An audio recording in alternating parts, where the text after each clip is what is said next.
Meus irmãos e minhas irmãs, bem-vindos a mais um programa de histórias para pensar e rezar.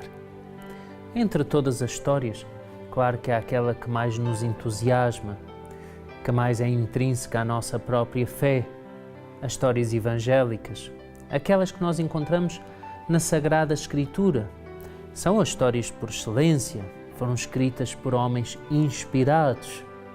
Um desses homens inspirados nós vamos celebrar ao longo desta semana. O apóstolo é assim chamado também, mas sobretudo evangelista, não que ele fizesse parte dos 12 apóstolos, mas São Paulo também não conta entre os 12 e chamamos-lo de apóstolo. Temos os 12 apóstolos, essas 12 colunas da Igreja, mas apóstolo pode ser cada um daqueles também que nos ouve lá em casa, que tem esse chamamento, sem dúvida, a fazer apostolado. São Lucas, poderíamos dizer que ele é um apóstolo, mas, sem dúvida nenhuma, o título adequado para ele é o de evangelista. Ele escreveu um dos evangelhos. Fez um trabalho, sem dúvida, meticuloso, cuidadoso, diríamos nós que como que jornalístico, sem certamente existir essa profissão na época. Aliás, daquilo que nós sabemos da profissão de São Lucas, ele era médico.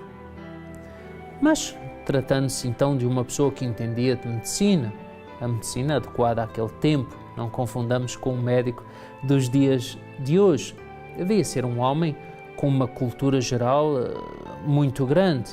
Alguns autores até chamam a atenção que enquanto os outros autores falam do mar da Galileia, em São Lucas encontramos a referência ao lago de Genezaré. Talvez um homem mais viajado que soubesse que o mar seria algo muito mais amplo e aquele, o mar da Galileia, era na verdade um lago, o lago de Genezaré, e é assim que São Lucas lhe vai chamar. É muito interessante essa figura também de São Lucas enquanto médico, pois o próprio São Lucas vai distinguir, por exemplo, a cura de um homem que sofria de um mal de epilepsia da cura de outros que tinham, entretanto, a possessão demoníaca. O Senhor vai libertar alguns das perturbações do demónio. É muito importante, assim, para não nos atirarem areia para os olhos e dizer que, na verdade, eram doenças desconhecidas, de esquizofrenia, que já seria de si um milagre, que são doenças que não têm cura. O milagre existe de qualquer forma, mas não podemos negar também os tormentos do mal e não podemos banalizar e dizer que tudo era ataques de epilepsia, pois em São Lucas, médico, vamos encontrar a cura de um epilético. Significa então que eles sabiam distinguir entre o que era a epilepsia do que era um ataque do maligno. Mas em São Lucas encontramos algumas referências que não encontramos nos outros evangelistas acerca da infância de Jesus. Ora, sem dúvida teve que ser um trabalho jornalístico. Mas quem é que São Lucas iria entrevistar? Só podia ser Nossa Senhora.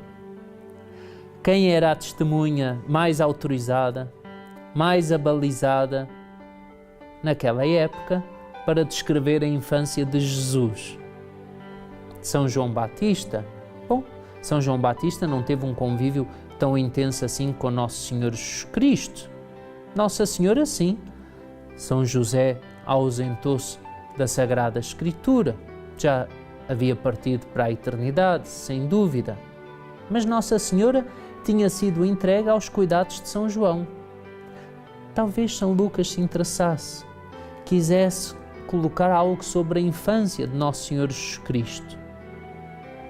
É certo que teria sido Nossa Senhora a ditar para São Lucas o que tinha acontecido, o nascimento, a perda e o encontro. Eu tenho um sacerdote, meu amigo, que fez uma tese de bíblica muito interessante. ele procurou provar, através da sua tese, de que há algumas palavras que se encontram ali no Evangelho da infância de Jesus, em São Lucas, são expressões como que diríamos predominantemente femininas, o que significa que se não foi alguma mulher que escreveu, sem dúvida foi uma mulher que ditou. Quem teria sido essa mulher senão Nossa Senhora? Essa tese eu achei muito interessante, foi uma tese levada a especialistas, a professores de Bíblica muito sérios, autorizados e de grande sabedoria, grandes doutores, que aprovaram essa tese com muito boa nota, reconhecendo que fazia sentido tudo aquilo que lá estava. Muito interessante, fixemos isso. Palavras com características femininas no Evangelho da infância. Como não imaginar, então, como seriam esses encontros de São Lucas com Nossa Senhora? Pois o acolhimento naquele tempo era algo de grande importância. Nossa Senhora, como não deveria se ter sentado junto a ele, conversado com ele. Quem sabe ofereceu um lanche a São Lucas. Imaginem Nossa Senhora com todo o desvelo, com todo o cuidado, com todo o carinho, a conversar com São Lucas e São Lucas entretido a fazer perguntas. Quem sabe? Mas isso já faz parte da nossa imaginação. Nossa Senhora não lhe serviu um pouco de vinho. Quem sabe não lhe disse: esse vinho é um vinho muito especial. Este vinho já tem 3 anos. Este vinho é fruto de um milagre do meu filho, lá em Caná da Galileia. Prove, vai ver como este vinho é maravilhoso. E quem sabe contou a história desse vinho, que de água Nosso Senhor Jesus Cristo fez o milagre de todas aquelas talhas se transformarem em vinho, e a festa daquelas bodas, festa que na época duravam uma semana, às vezes até um tempo maior, foi garantida de que havia sempre essa bebida que alegra o coração dos justos. Meus irmãos e minhas irmãs, há algo muito belo também na tradição da Igreja que nos diz que São Lucas, além de todos esses dotes, de todas essas qualidades que ele tinha, era também artista. Até hoje guarda-se o quadro dito de São Lucas, Salus Populi Romani, que se encontra na Basílica de Santa Maria Maior, em Roma.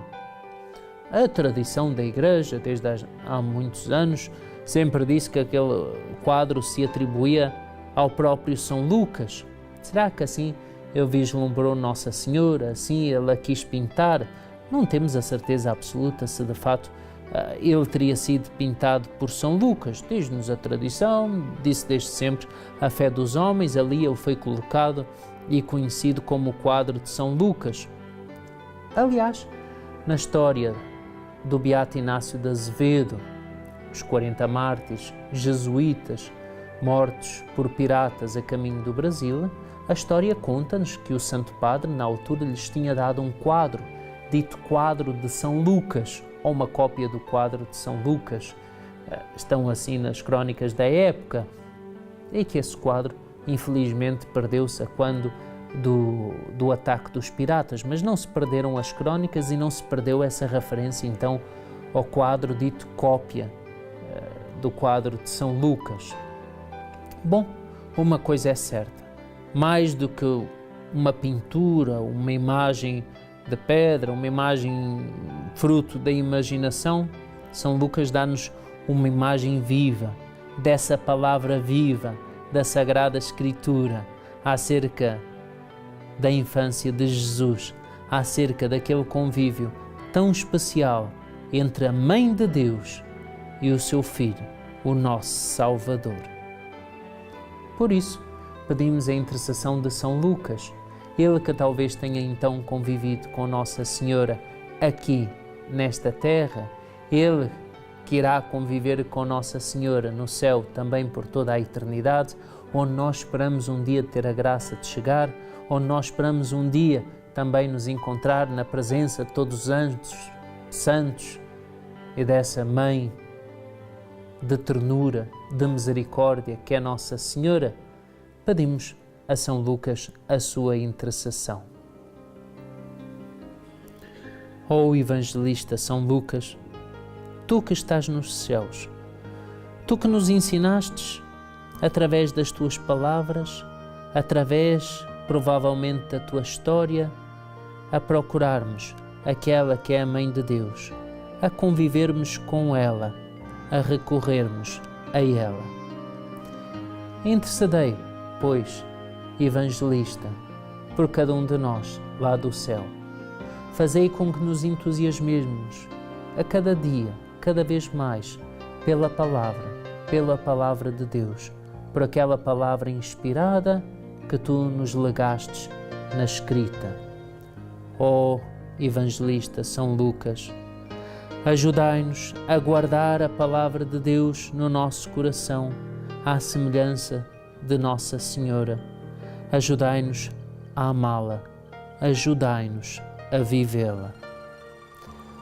Ó Evangelista, e diríamos também, como há pouco o apóstolo São Lucas, fazei de cada um de nós também transmissores da palavra de Deus, que nós possamos ser testemunhas vivas de quem vive, professa, proclama essa palavra a cada dia da nossa vida.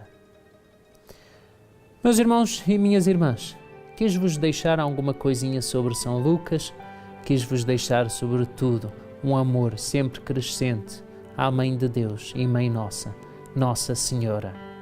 Que esse amor cresça sempre e cada vez mais e que no próximo programa que estivermos juntos estejamos todos mais fervorosos e unidos nesse amor. Até à próxima, se Deus quiser.